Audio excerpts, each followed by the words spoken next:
The Renner Royals knew they needed just one win over Rapid City Post 22 to become State A champs for the first time.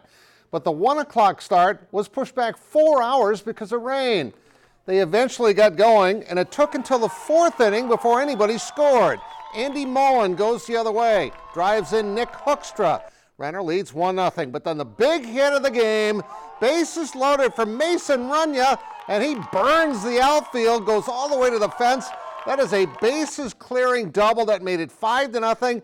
And then on the chopper, C.J. Stukel gets the base hit. RUNIA scores. That makes it 6-0. Now they would need these runs because it got a little interesting.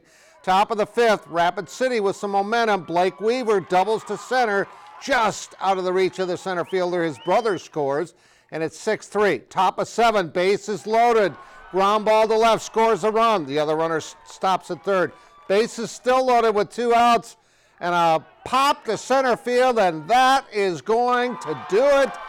Renner hangs on to win 6-4. It is their first ever state championships, and afterwards we heard from the Royals on what eventually turned out to be a pretty good day after all. It was a good baseball game. You know, both teams played well, not too many mistakes in the field, and it's what all you can ask for out of a state championship. You know, both teams played really hard, had some great at-bats, and it just came out. We made, you know, one more swing than they did.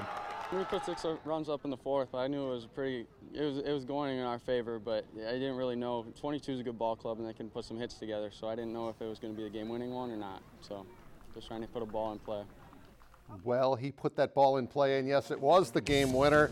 That's so cool to see a big hit like that as your game-winning hit. First ever state title for Renner. They play in the Central Region now, which is in Sioux Falls. It'll be almost kind of like a home game for the Renner Royals.